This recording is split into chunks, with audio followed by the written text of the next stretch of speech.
আনুষ্ঠানিকভাবে শুরু হয়েছে জিআই পণ্য হাড়িভাঙা আমের বাজারজাত কার্যক্রম। এই বিষয়ে নিয়ে আরও বিস্তারিত খবর জানাতে রংপুর থেকে যুক্ত হচ্ছেন সহকর্মী ফখরুল শাহীন। ফখরুল শাহীন, বিস্তারিত জানাবেন।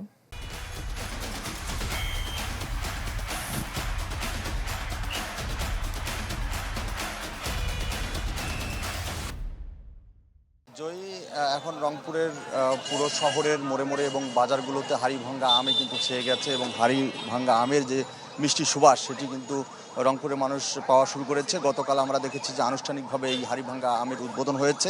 জেলা প্রশাসক রুহুল আমিন তিনি হাড়িভাঙা আমের রাজধানী খ্যাত যে পদাগঞ্জ এলাকা সেখানে গিয়ে বাগান থেকে আম উৎপাদন করে সেখানে আনুষ্ঠানিকভাবে উদ্বোধন করা হয় এবং তারপরেই কিন্তু বাজারজাত শুরু হয় এবং দুপুরের পর থেকে আমরা দেখেছি যে পুরো বাজার জমজমাট হয়ে উঠেছে হাড়িভাঙা আমে এবং আজকেও সকাল থেকে আমরা দেখছি যে পুরো বাজার হাড়িভাঙা আমে কিন্তু জমজমাট এবং বেচা বিক্রি কিন্তু পুরো দমে চলছে এবং ক্রেতা বিক্রেতার সমাগম আমরা লক্ষ্য করছি। আমি যেখানে আছি সেটি হচ্ছে রংপুর সিটি বাজার এবং এই সিটি বাজারে প্রতি বছরের মতো এবারও কিন্তু পুরো দমে বিক্রি চলছে এবং শুধু এই সিটি বাজার নয়, রংপুরের লালবাগ বাজার থেকে শুরু করে সোনালী ব্যাংকের সামনে এবং টার্মিনাল এবং প্রতিটা মোড়ে মোড়ে কিন্তু এই হাড়িভাঙা আম নিয়ে বসেছেন দোকানদাররা, খুচরা ব্যবসায়ীরা এবং পুরো দমে বিক্রি হচ্ছে। এবার কৃষি সম্প্রসারণ অধিদপ্তরের তথ্য যেটি বলছে সেটি হচ্ছে যে প্রায় 2000 হেক্টর জমিতে হাড়িভাঙা আমের চাষ হয়েছে এবং 30,000 মেট্রিক টন আমে উৎপাদনের যে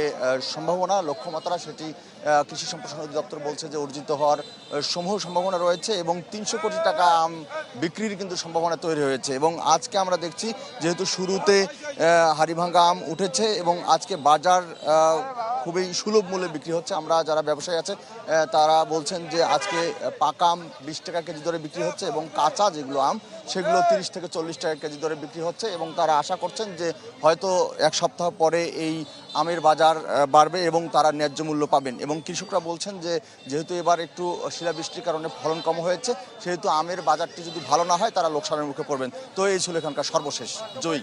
ফখরুল শাহীন, ধন্যবাদ আপনাকে। দর্শক, জিআই পণ্য হাড়িভাঙা আমের বাজারজাত কার্যক্রম শুরু হয়েছে সে বিষয়ে নিয়ে বিস্তারিত খবর জানছিলাম রংপুর থেকে।